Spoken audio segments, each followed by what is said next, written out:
Of speech को on ground पढ़ने का तरीका है कि जैसे बच्चों को हम जब टेक्स्ट पढ़ा देते हैं तो सबसे पहले तो इसमें काइंडनेस, ब्रिंग्स, इस प्रकार से रीडिंग की प्रैक्टिस हो जाती है। जब बोलते हैं तो लिसनिंग की प्रैक्टिस हो जाती है और उसके बाद जब लिखते हैं तो राइटिंग की प्रैक्टिस हो जाती है। लिसनिंग, रीडिंग, राइटिंग और स्पीकिंग की प्रैक्टिस हो जाती है जब हम उसको इमिटेट करवाते हैं। तो साथ में पार्ट्स ऑफ स्पीच को पढ़ाने के तरीके में एक अनुभव जो लगा, बच्चे इजीली सीख पाए कि कहाँ पर जो है नाउन यूज होता है, दैनिक जीवन में कहाँ पर वो नाउन का यूज करते हैं। काइंडनेस सब्जेक्ट नाउन है, ब्रिंग्स वर्ब है, रिवार्ड्स नाउन है एंड हैप्पीनेस है। अ फार्मर, एक फार्मर की बात हो रही है, पहली बार देखा गया है इसीलिए अ फार्मर बोला जा रहा है। आर्टिकल है, आर्टिकल में इंडेफिनिट आर्टिकल है। फार्मर नाउन है, नाउन को काउंट कर रहा है, काउंटेबल नाउन के लिए हम लोग इंडेफिनिट आर्टिकल लगाते हैं और जिस नाउन को हम काउंट नहीं कर सकते उसके लिए कोई आर्टिकल नहीं लगता है।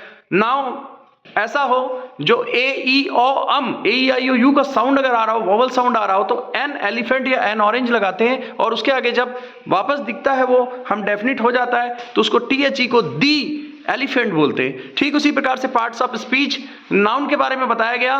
नाउन, कोई सब्जेक्ट अगर शुरू हो रहा है, नाम से शुरू हो रहा है तो क्या है? नाउन। और यदि वो सब्जेक्ट में नाम नहीं है तो क्या है? प्रोनाउन। ओके, और अगर उस सब्जेक्ट के साथ कुछ ऐड है और उसकी विशेषता बता रहा है तो क्या है?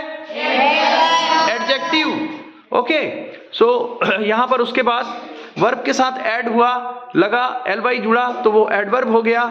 जस्ट लाइक यहां पर देख रहे हैं, he uses it wisely, L Y जुड़ा हुआ है, ये सबसे बड़ी पहचान इसकी।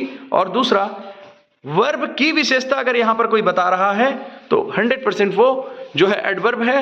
एंड यहां पर सब्जेक्ट वर्ब को जोड़ रहा है और यहां पर से इस फ्रेज को भी जोड़ रहा है या दो क्लॉज को जोड़ रहा है। तो कंजंक्शन यहां पर है, तो ये कंजंक्शन हमने बता दिया, बच्चों को बता दिया। और एंड इस प्रकार के अगर वर्ड्स आते हैं तो कंजंक्शन है। इंटरजेक्शन, जब हम लोग अचानक चौंक जाते हैं, oh my God, exclamatory mark आता है तो वो इंटरजेक्शन है।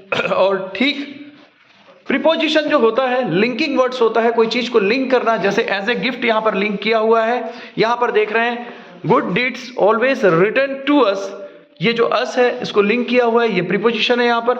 जब इस प्रकार से जब पार्ट्स ऑफ स्पीच की क्लासेस होती है तो बच्चे कॉन्फिडेंट हो जाते हैं। Now I am just going to assess what is kindness here.